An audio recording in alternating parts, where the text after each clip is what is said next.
Hi, this is Derri and I have read it before.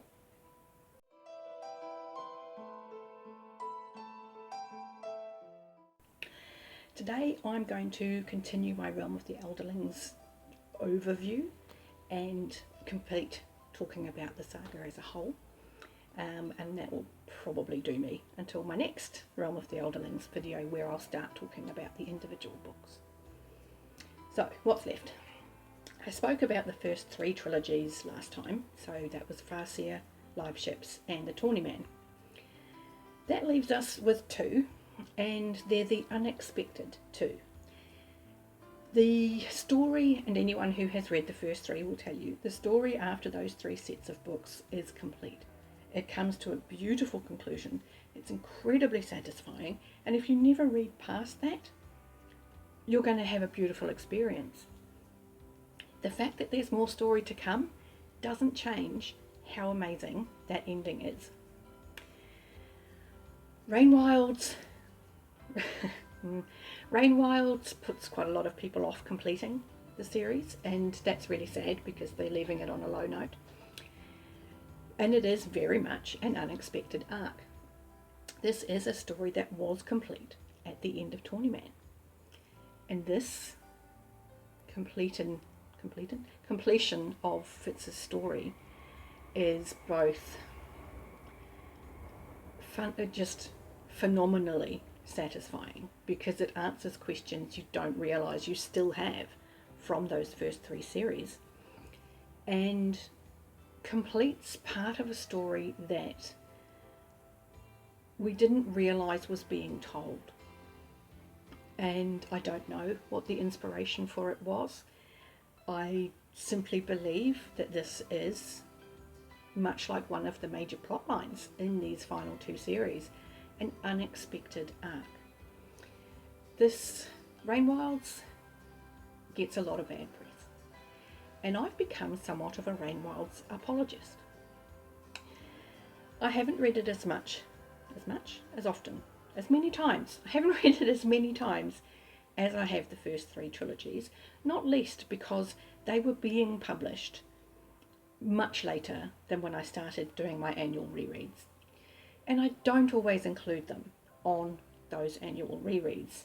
Having said that, I probably will start doing that, because this last time I read them, I actually got far more from them than I had in the past. And I think part of that is I've spent a lot of the last year telling people to just dampen their expectations a little and read them for what they are, not what people want them to be. And I took my own advice and had a much more pleasant time this last time through. So much so I increased their rating on Goodreads. Rain Wilds feels, if you're reading them in a binge sort of style fashion, which I didn't get the opportunity to do because I was waiting for them to be published. If you're reading them straight after Tawny Man, or a month after finishing Tawny Man, or while Tawny Man is still very fresh in your brain, Rain Wilds are gonna feel like you've been running at full tilt and you've just smashed face first into a brick wall. That is how much the pace changes. Because Tawny Man was the climax of this amazing story, and it was the ending climax. This was the big, huge end point of the saga. So Robin Hobb has had to literally start again in building up new intrigue and building up the new framework for this unexpected arc. And to add to that difficulty, I don't know the whole story. I am not a publisher, and nor am I one of Robin Hobb's friends. What I have been able to gather over the years is that books 1 and 2 of the Rain Wilds, and that's Dragon Keeper and Dragon Haven, were supposed to be one book. And as soon as you hear that, it makes so much difference to reading those two books, because it means instead of book 1 having seemingly no point, it becomes simply the first half of a single book with an ending in Dragon Haven. Because that's what happens. You go from this amazing, emotional, just carnival of emotions to not a lot happening, and the book just kind of goes and then stops. Entirely underwhelming. But if you know that because of pressure from external sources, one big book was broken into 2 small books, it makes more sense. And when you take into account the fact that she is literally starting almost an entirely new story that's going to be brought back into the realm of the Elderlings as it closes out, you set yourself a different set of expectations. And my last read through, I did that, and I had a very different experience. Anyway, so the 4-book series of the Rain Wilds is Dragon Keeper, Dragon Haven, City of Dragons, and Blood of Dragons. And it's the only part of Realm of the Elderlings that has 4 books instead of 3. At the end of those 4 books, you go into the final trilogy, and it's called The Fitz and the Fool. And I can tell you that because that didn't exist when I read Fool's Fate for the first time back in the day, the terror was real. I didn't know who was going to make it through that series, and there wasn't a later series with their names on to relieve me of the stress because I was very stressed. New readers at least have that sop to go, okay, no matter how dire it seems, I know those 2 characters at the very least are making it through.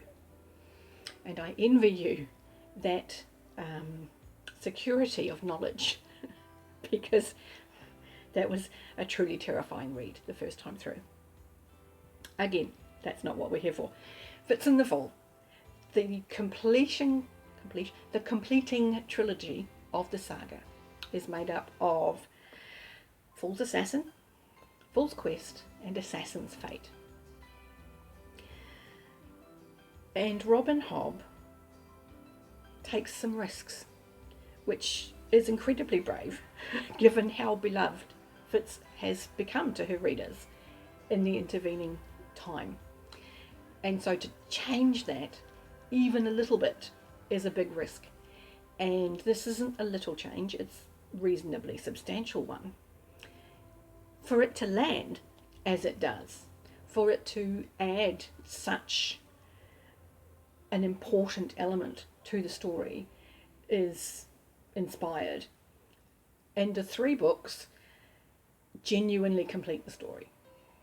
Or at least Fitz is part of the story. If anything else happens in the realm of the Elderlings, I can't see how Fitz could possibly have any more to do with it. I just can't. That's not to say it's impossible. This is Robin Hobb. She could do anything. But it's for a series that Robin Hobb began writing probably in 93, 94, given it was published in 95. And to complete it over 20 years later, and with unexpected story threads, for her to be able to weave those story threads through that existing tapestry that she wove 20 years ago blows my mind, because it does. There are questions being answered in that final trilogy that was still open from that first one. And it is astonishing because she lands it. And there aren't a lot of series that are that long that have genuinely satisfying endings. And this does. And I don't think you can say anything better about a book series than that it has a great ending. So, that is Realm of the Elderlings. And that is scratching the surface of how much I love it. And I will go into more detail talking about those books separately. I will do a spoiler-free section for each and every one of the books.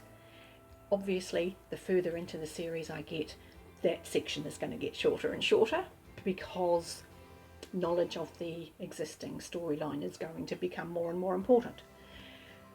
So you've got that to look forward to. I'm going to wrap that up for now. I'd ask you to like and subscribe, all the things, and I'm going to love you and leave you. and see you next time.